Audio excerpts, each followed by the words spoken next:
Anda menyaksikan Kompas Bisnis, saudara, dan yang diangkat pagi ini oleh Kompas Bisnis adalah seperti yang ada di belakang saya, yaitu rupiah merosot. Purbaya, waktunya jual dolar Amerika Serikat. Ini mengacu seperti ungkapan Menteri Keuangan Purbaya, ini yang bilang jangan pegang dolar Amerika Serikat, jual saja sekarang. Itulah yang dikatakan dengan tegas oleh Menteri Keuangan Purbaya Yudi Sadewa beberapa waktu lalu. Bahkan Purbaya berkelakar agar pemegang dolar berhati-hati dengan penguatan rupiah. Purbaya bilang yang membuatnya optimistis adalah pertumbuhan ekonomi yang membaik akan berpengaruh terhadap nilai tukar rupiah. Lalu hingga kini bagaimana kenyataannya? Apakah nilai tukar rupiah terhadap dolar seoptimis ucapan Pak Purbaya? Kita lihat data. Jawabannya adalah tidak. Dilansir oleh Bloomberg, selama sebulan terakhir justru dolar Amerika Serikat terus menguat terhadap rupiah. Pada 12 Oktober 2025 alias sebulan lalu, rupiah masih di angka 16.598 per 1 dolar AS. Rupiah sempat menguat pada 28 Oktober senilai 15.833 per dolar. Namun hanya selang satu hari saja, saudara, rupiah ambruk ke angka 16.562. Dan besoknya pada 30 Oktober 2025, ini rupiah menguat lagi ke 15.935 per dolar Amerika Serikat. Dan hingga penutupan perdagangan pada Rabu sore kemarin, rupiah menyentuh angka paling lemah sejak sebulan terakhir di 16.717 per dolar Amerika Serikat. Tidak berhenti di situ, kabar kurang menggembirakan lainnya adalah ternyata rupiah merupakan salah satu mata uang paling lemah di ASEAN. Kita lihat data berikutnya. Ya, di ASEAN, rupiah menempati peringkat ketiga sebagai mata uang dengan nilai tukar paling lemah terhadap dolar Amerika Serikat, yakni berdasarkan data 12 November kemarin di angka 16.717. Posisi pertama ini mata uang yang terlemah di ASEAN diduduki oleh Vietnam, Dong Vietnam di 26.355 per dolar Amerika Serikat. Dan Kip Laos ini di posisi kedua dengan nilai tukar 21.704 per dolar AS. Sementara rupiah yang terlemah di posisi 3 dan setelah itu ada di posisi 4 yaitu rial Kamboja. Ini senilai 4.018 per dolar. Dan yang kelima adalah Myanmar yang nilai per 1 dolarnya sebesar 2.099. Lalu saudara, dengan performa nilai tukar rupiah yang kurang menjanjikan ini, bahkan kemarin telah menyentuh level terlemahnya selama 1 bulan terakhir, di ASEAN pun menempati posisi 3 mata uang terlemah. Menteri Keuangan Purbaya Yudi Sadewa begitu percaya diri, bilang jangan pegang dolar AS, jual saja sebelum rupiah menguat. Berikut pernyataan dari Menteri Keuangan. Nilai tukar 16.500, ini ya, kalau ekonomi kita tumbuh dengan bagus, asing pasti masuk ke sini, investasi asing pasti masuk ke sini. Rupiah pasti akan menguat dengan signifikan. Jadi bapak-bapak, ibu-ibu jangan pegang dolar sekarang. Sekarang jual aja. Begitu ekonomi jalan, ini menguat dengan signifikan. Lo jual dolar lo ya, lo jual dolar lo ya. Gak punya lo, bohong lo.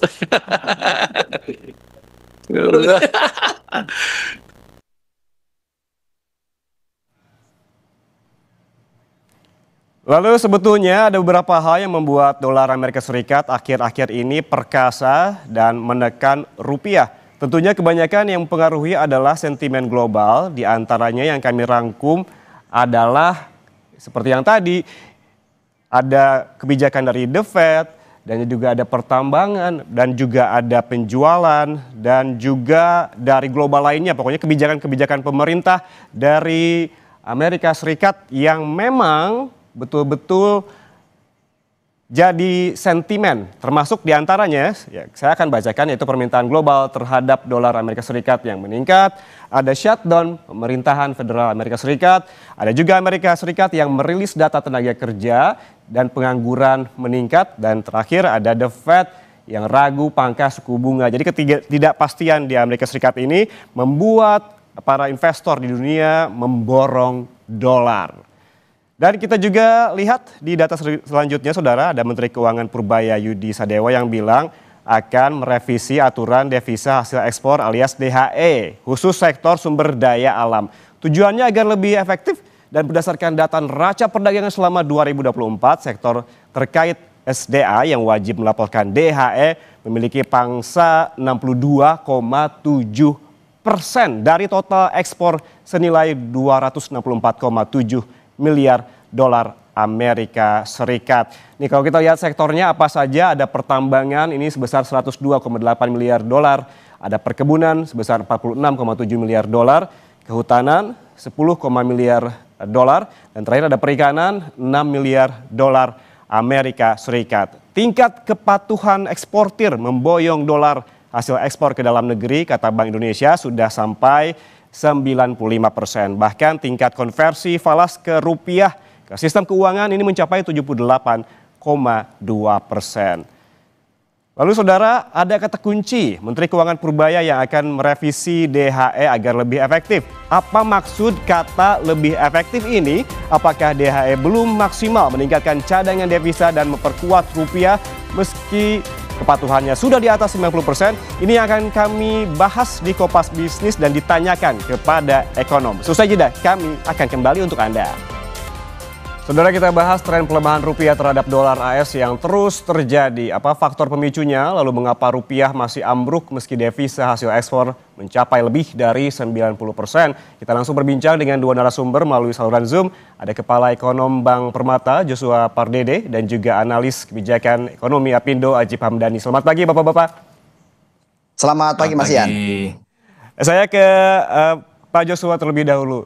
Ini Menteri Keuangan Pak Purbaya bilang mumpung rupiah loyo jangan pegang dolar dulu, jual aja gitu. Apakah Anda setuju dengan yang disebutkan oleh Pak Purbaya?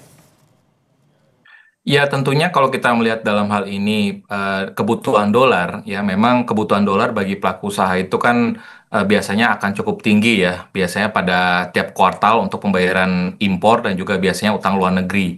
Dan itu juga biasanya terjadi juga dari sisi pemerintah. Dan kalau kita lihat nanti biasanya menjelang akhir tahun biasanya memang akan ada tadi ya kebutuhan dolar juga di akhir tahun. Namun di luar itu memang bagi masyarakat luas yang memang tidak ada exposure terhadap falas, ya memang sebaiknya buat apa memegang dolar ya, karena tentunya kita melihat bagaimana upaya-upaya kontribusi kita sebagai pelaku ekonomi, termasuk juga masyarakat untuk bisa menjaga stabilitas rupiah. Kalau memang sekiranya tidak ada urgensinya untuk memegang dolar ya buat sebaiknya memang arahan dari Pak Menko itu sebaiknya juga dilakukan ya oleh masyarakat luas, karena kembali lagi fluktuasi dari nilai tukar rupiah ini tentunya akan cukup mempengaruhi ya buat para pelaku usaha khususnya yang memang memiliki exposure pada bahan baku impor ya seperti itu. Oke, artinya ini tergantung dengan kebutuhan dari warga ataupun investor ya. Berapa besar urgensinya untuk menjual dolar, memang apabila butuhkan silakan jual, tapi memang kalau tujuannya investasi jangka panjang juga tidak apa-apa untuk disimpan begitu ya. Pak Joshua, kemudian ini rupiah kan terus melorot terhadap dolar Amerika Serikat, bahkan sempat ke posisi terpuruk begitu di penutupan perdagangan di hari kemarin. Apakah ada kekhawatiran terhadap fundamental ekonomi ataukah ada penyebab lain menurut Anda? Ya, saya pikir memang kalau kita bicara saat ini ya, vulnerability score data-data indikator makro Indonesia, sebagian besar datanya masih dalam kondisi yang cukup solid ataupun resilient dari sisi fiscal deficit, dari sisi current account deficit, inflasi terkendali, pertumbuhan ekonomi kita relatif cukup baik, rata-rata dalam 3 kuartal terakhir tahun ini di kisaran 5%, sehingga belum ada indikasi yang menunjukkan bahwa fundamental ekonomi kita mengalami tren yang memburuk ya. Dan kalau kita bandingkan bahkan dengan negara tetangga kita seperti Malaysia, justru vulnerability skornya Malaysia itu lebih buruk dibandingkan jauh lebih buruk dibandingkan Indonesia. Sehingga memang meskipun memang kita melihat bahwa sampai dengan awal November ini investor asing masih terlihat masih keluar ya dari pasar obligasi. Kalau kita melihat dalam 2 bulan terakhir ini dari bulan September itu kurang lebih sekitar 4,6 billion US dollar ya kepemilikan asing di dalam SBN ini menurun. Namun di sisi lainnya kalau kita melihat dalam hal kepemilikan ataupun investor asing justru mencatatkan net buy di pasar saham. Dan ini juga kami pikir ini juga sangat sejalan juga dengan kebijakan pro growth dari pemerintah ya. Tentunya makanya ini direspon positif juga oleh para investor di pasar saham. Meskipun memang tentunya dalam hal di pasar SBN ataupun pasar obligasi tentunya investor masih meskipun memang kalau kita melihat Pak Menkyu pun juga sudah mengonfirmasi sebenarnya bahwa fiskal defisit ini akan tetap dijaga disiplinnya di bawah 3% terhadap PDB. Sehingga mestinya momentum ini pun juga sekalipun memang tadi investor asingnya keluar dari pasar obligasi, mestinya para investor domestik ini memanfaatkan momentum ini untuk mengoleksi SBN karena kalau kita melihat dalam hal inflasi dan juga dalam hal fiskalnya ini akan tetap terjaga dan juga fiskalnya akan lebih akseleratif ke depannya sehingga supposed to be kalau kita bicara dalam hal ini pasar obligasi mestinya ini masih akan menunjukkan tren positif ya dan apalagi kalau kita melihat dalam jangka pendek menengah ini Bank Indonesia dan juga Bank Sentral Global diperkirakan masih akan membuka peluang untuk memangkas suku bunganya sehingga ini pun juga akan berdampak positif juga ya untuk pasar obligasi. Oke Pak Joshua, jika secara fundamental ekonomi Anda katakan belum memburuk, lalu apa saja faktor pemicu dari melemahnya rupiah ini? Ya, tentunya ini kami melihat masih dari sisi global ataupun eksternalnya ya. Masih berkaitan dengan ketidakpastian kemarin kan government shutdown di Amerika Serikat. Government shutdown di Amerika Serikat ini pun juga berimplikasi kepada ketidakpastian bagaimana arah suku bunga Amerika Serikat dan dalam jangka pendek ini. Sehingga makanya terjadilah penguatan dolar Amerika Serikat terhadap mata uang global sehingga berimbas juga lah kepada mata uang Asia termasuk rupiah. Sehingga itulah yang menyebabkan mengapa terjadi penguatan dolar Amerika Serikat terhadap mata uang rupiah. Dan namun yang tadi kami sampaikan lagi bahwa kalau kita melihat dari sisi domestiknya, data-data terakhir kemarin data indeks kepercayaan konsumen Bank Indonesia dan juga survei penjualan eceran dari Bank Indonesia menunjukkan bahwa ada terjadi pembalikan arah ekonomi di bulan Oktober sehingga ini menjadi tanda-tanda positif juga buat perekonomian kita khususnya di kuartal keempat dan ini akan menjadi dasar basis yang cukup positif khususnya untuk memasuki 2026 sehingga tentunya ini akan memberikan optimisme baru lagi bagi para investor untuk lebih confident lagi di pasar keuangan domestiknya. Oke, kita ke Pak Ajib. Pak Ajib, bagi pengusaha seberapa besar dampak pelemahan rupiah ini? Ya, tentunya sebagai pengusaha Mas Ian itu ingin adanya namanya stabilitas. Karena buat pengusaha sangat penting kita buat proyeksi-proyeksi dan orientasi keuangan baik jangka pendek maupun jangka menengah dan jangka panjang ke depan. Nah, dan kalau kita lihat bagaimana tingkat suku bunga nilai tukar rupiah yang mencapai lebih dari 16.000 sebenarnya tadi Mas Joshua Pardede sudah menyampaikan bahwa ini relatif masih sesuai dengan kerangka ekonomi makro dan pokok-pokok kebijakan fiskal kita. Dan kalau kita lihat menarik memang profil seorang Menteri Keuangan sekarang Mas Ian yang ingin terus memacu pertumbuhan ekonomi. Dan dalam konteks pertumbuhan itu dan dalam konteks pertumbuhan yang ingin dipacu lebih tinggi tentunya berdampak pada inflasi yang cukup eskalatif. Makanya kalau kita lihat kemudian di inflasi kita mencapai 2,8%, di mana itu lebih tinggi dari target kita secara konservatif di angka 2,5%. Walaupun sekali lagi 2,5% di Indonesia itu masih bisa plus minus 1%. Nah, artinya kemudian indikator-indikator domestik kita sebenarnya masih menunjukkan penguatan seperti yang disampaikan oleh Mas Joshua tadi. Memang kemudian kalau kita sandingkan dengan terus bagaimana faktor-faktor yang mengakibatkan adanya pelemahan nilai rupiah, ini lebih cenderung kepada faktor global. Tadi Mas Ian sampaikan di awal bahwa di Amerika sendiri juga sedang mengalami tekanan pengangguran yang cukup tinggi. Sehingga kemudian suku bunga The Fed itu yang sekarang di angka 4%, itu tadinya ada konsensus para ekonom akan turun sampai dengan 3,75% sebenarnya menjelang akhir tahun 2025 ini. Tapi The Fed pun kemudian ragu untuk menurunkan tingkat suku bunga acuan karena mereka ingin bagaimana pertumbuhan ekonomi mereka juga lebih eskalatif karena sekali lagi juga untuk mengurangi pengangguran. Nah, kondisi-kondisi seperti ini yang kemudian menjadi sebuah trigger rupiah cenderung fluktuatif di angka 16.700, 16.690 dan lain-lain. Tapi yang diharapkan oleh dunia usaha Mas Ian adalah bagaimana pemerintah lebih bisa mendorong stabilitas nilai tukar rupiah sehingga lebih stabil dalam kita membuat proyeksi ekonomi. Demikian Mas Ian. Oke, artinya berarti Pak Ajib ini meski rupiah melemah, pengusaha masih optimis karena melihat tadi indikator-indikator domestik? Ya, sampai dengan akhir tahun kita masih cukup optimis karena kalau kita lihat termasuk tingkat hutang pemerintah juga masih di bawah proyeksi awal karena proyeksi awal kita di angka 600 triliun dalam tahun ini masih di bawah 3%. Dan sekarang baru sekitar 400 triliun, Mas Ian. Jadi dalam konteks moderasi ekonomi, pengusaha cukup optimis dengan program-program pemerintah. Oke, Pak Joshua, ini juga yang turut menjadi pertanyaan. Apakah pelemahan yang terus-menerus terjadi ini sudah menjadi warning kah bagi pemerintah atau konteksnya ini impor dan juga utang falas kita? Ya, kalau kita bicara dalam hal ini sensitivitas ya nilai tukar, pelemahan nilai tukar ini terhadap khususnya APBN tentu dalam hal ini APBN 2025 yang masih dalam tahun berjalan ini tentunya akan tetap ada ya dampaknya ataupun sensitivitas analisisnya pun juga sudah tertera dalam APBN 2025. Namun demikian tentunya dengan adanya pelemahan rupiah ini akan berdampak tadi kepada tambahan beban subsidi ya baik itu subsidi BBM ataupun subsidi yang lain-lainnya. Namun dan juga termasuk juga pembayaran utang luar negeri. Namun kalau kita bicara dalam hal ini dalam hal ini bagaimana postur APBN sejauh ini kami tetap melihat bahwa postur APBN Indonesia masih dalam pagar yang masih manageable gitu ya. Sehingga harapannya ini tidak sampai mempengaruhi signifikan kinerja dari sisi fiskal pemerintah Indonesia, terutama juga dalam hal pengelolaan utang ke depannya, karena kami meyakini bahwa sampai dengan sejauh ini pun juga sebagian besar lembaga rating internasional masih menetapkan Indonesia sebagai investment grade ya, sehingga karena lembaga pemeringkat internasional menilai bahwa pengelolaan utang, terutama juga dengan berbagai kondisi global, termasuk juga dengan dinamika pergerakan nilai tukarnya, ini dinilai bahwa pengelolaan nilai tukar, pengelolaan utang pemerintah masih relatif baik.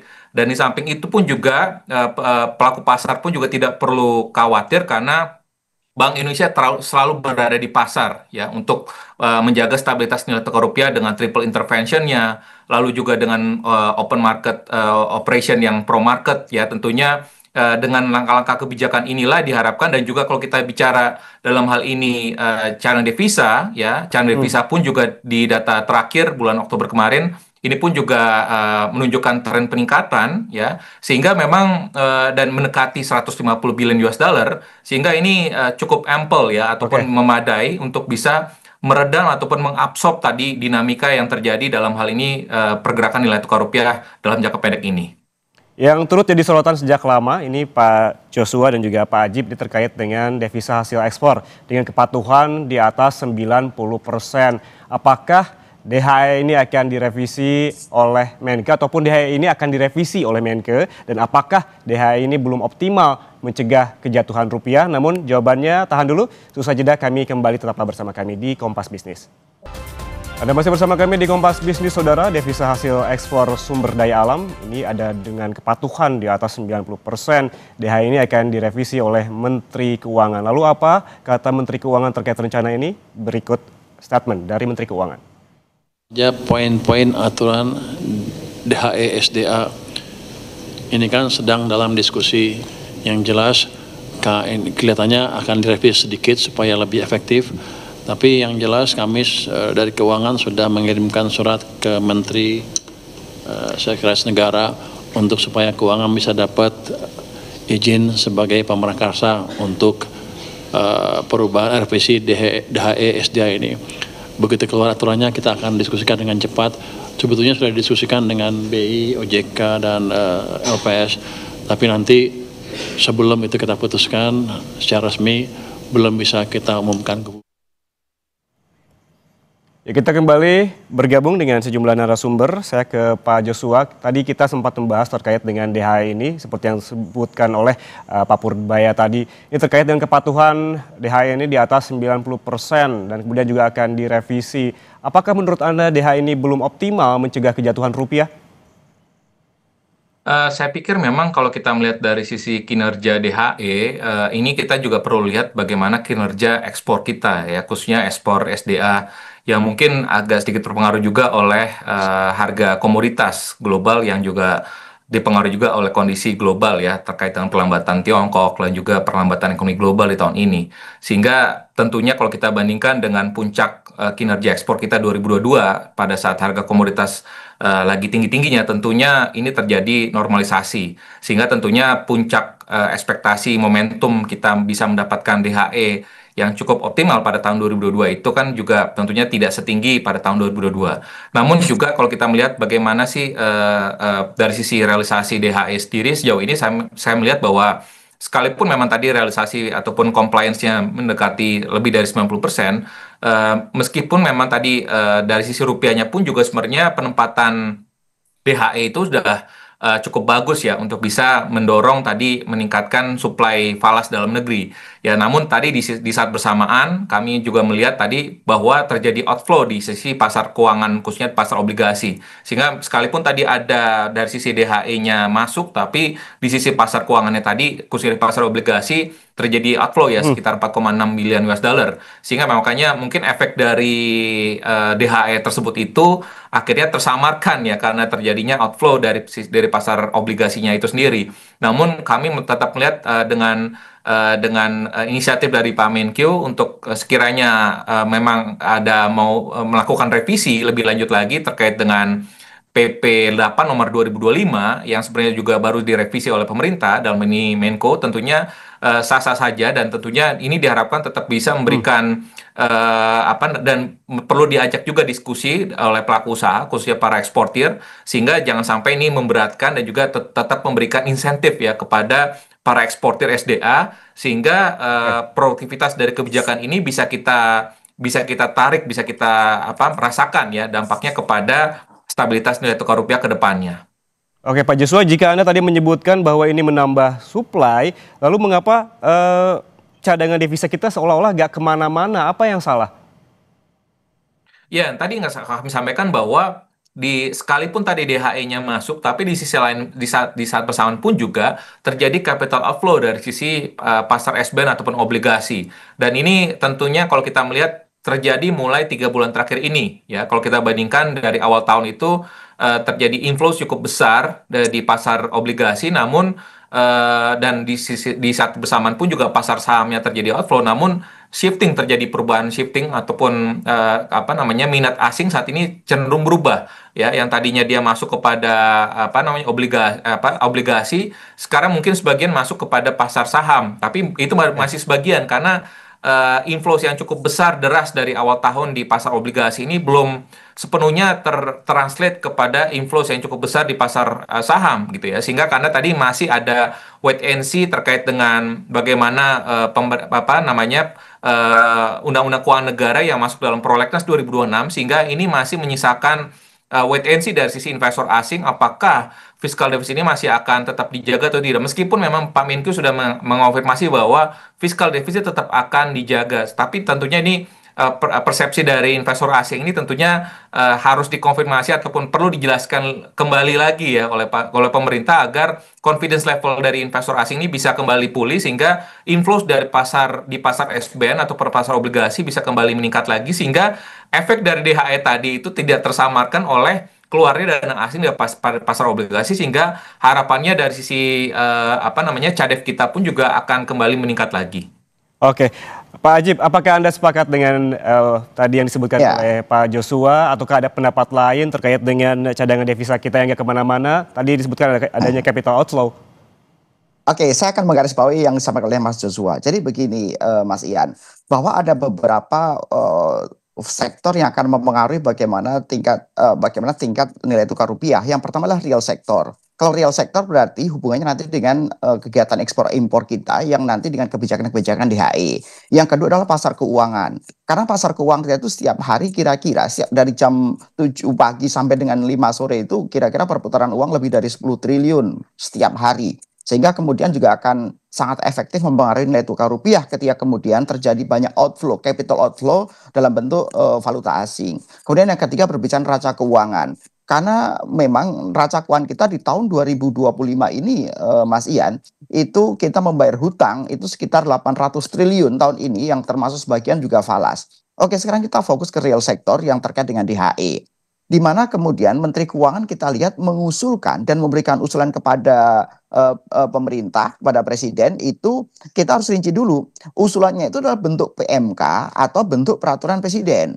Karena bisa aja Menteri Keuangan ingin memberikan usulan kepada Presiden untuk merubah PP-nya. Tadi Mas Joshua juga menyampaikan bahwa PP kita ini kan juga baru direvisi di bulan Februari kemarin, di mana PP yang berulang PP nomor 8 tahun 2025, yaitu tentang kebijakan-kebijakan dan insentif yang diberikan pada eksportir yang menaruh uangnya dalam bentuk devisa hasil ekspor.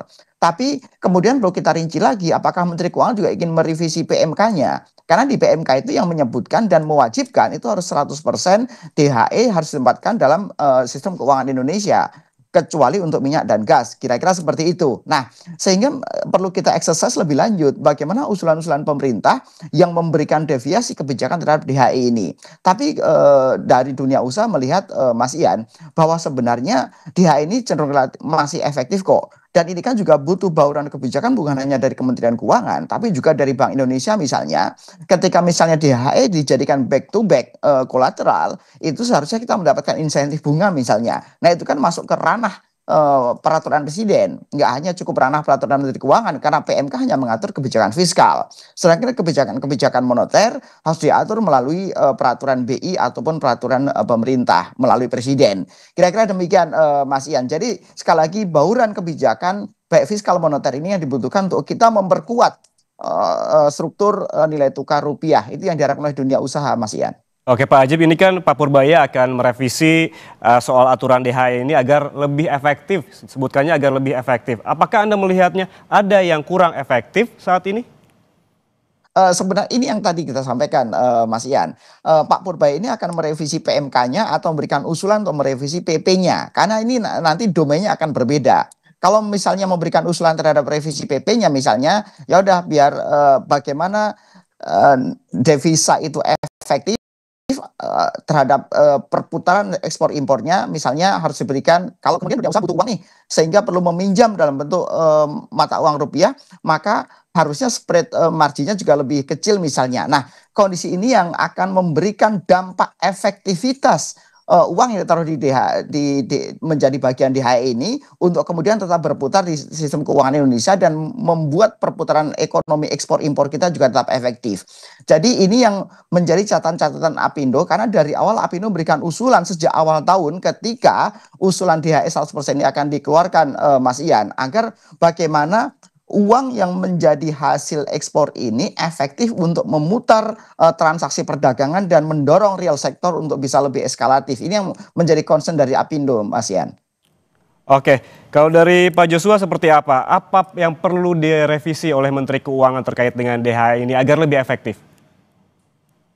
Ya mungkin kalau kita melihat dari sisi tadi, karena tadi minta izin kepada Seskap ya, mungkin ini ataupun Setnek mungkin lebih kepada tadi mungkin revisi PP-nya tadi yang sampaikan Pak Ajib ya, apakah ini revisi PP-nya ataupun justru malah PMK-nya. Tapi kalau tadi sekiranya PP-nya kemungkinan besar tadi adalah mungkin tadi ada beberapa klausul dalam PP 8 2025 ini yang mungkin dirasa ataupun dinilai oleh Pak Menkyu belum begitu efektif gitu ya, sehingga saya pikir ini pun juga sah-sah saja ya, karena kalau misalkan beliau pun juga melihat bahwa penerimaan dari sisi ekspor jadi berkurang, tentunya akan menjadi apa namanya, beliau pun juga bisa menyatakan ada ataupun bisa memberikan masukan ya tentunya. Dan menurut saya mungkin beberapa masukannya terkait juga dengan insentif ya, ataupun mungkin misalkan periode waktu yang 12 bulan itu mungkin terlalu panjang mungkin ya, kalau kita melihat dari berbagai dari berbagai survei ataupun berbagai diskusi yang ada, dari awalnya 3 bulan menjadi 12 bulan itu kan tentunya shiftingnya juga cukup panjang ya tenornya. Jadi tentunya mungkin perlu ada transisi dulu ya, mungkin dari para eksportir sendiri agar tadi penempatannya bisa lebih lebih smooth lagi. Dan ditambah lagi juga mungkin misalkan ada tambahan insentif lebih lanjut agar tadi compliance-nya bisa mencapai 100%. Dan di samping itu pun juga selain itu mungkin penambahan dari instrumen-instrumen penempatan dari para eksportir untuk penempatan DHE-nya pun juga mungkin harus ditambah lagi agar tadi variasi ataupun dari sisi pilihan-pilihan dari para investor ataupun para eksportir untuk menempatkan dana-dananya DHE tersebut di dalam negeri pun juga bisa lebih bervariasi, banyak pilihan gitu ya. Sehingga itu mungkin yang bisa yang bisa dimasukkan dari menjadi masukan dari Pak Menko sendiri kepada PP 8 2025 ini. Oke, Pak Joshua, terakhir, dan ini mungkin ini juga yang dinantikan oleh para investor yang memegang dolar begitu. Proyeksi Anda nilai tukar rupiah terhadap dolar hingga akhir tahun ini seperti apa? Ya, kalau kita bicara dengan ekspektasi bahwa government shutdown di Amerika Serikat akan segera berakhir gitu ya, karena Demokrat pun juga akhirnya akan sedikit menyerah kepada Republikan, dan ini artinya bahwa data-data dari US yang sebelumnya kemarin tertunda ini akan segera dirilis, sehingga arah penentuan dari suku bunga Amerika Serikat pun juga akan lebih terbuka lagi ya, sehingga dan kalau kita melihat dari beberapa leading indicator-nya bahwa data ekonomi Amerika Serikat cenderung mengalami pelemahan, sehingga kami tetap melihat bahwa ada peluang kembali lagi penurunan suku bunga di Amerika Serikat ya, di sisi akhir tahun ini setidaknya 25 basis poin, sehingga ini akan tetap memberikan ruang kembali lagi untuk adanya pelemahan dari sisi dolar Amerika Serikat terhadap mata uang globalnya, termasuk juga rupiah, sehingga kami tetap melihat bahwa dan di samping itu juga dalam sisi fundamental ekonomi kita pun juga masih tetap resilient dan kuat ya, sehingga kami tetap melihat bahwa nilai tukar rupiah masih berada dalam kisaran 16.300 sampai dengan 16.500 hingga akhir tahun ini. Ya, berarti masih ada ruang untuk pelemahan dolar dan juga tentunya ini akan berefek terhadap penguatan rupiah. Terima kasih narasumber yang telah bergabung bersama kami di Kompas Bisnis, Joshua Pardede, Kepala Ekonom Bank Permata, dan juga Pak Ajib Hamdani, analis kebijakan ekonomi Apindo. Sehat selalu.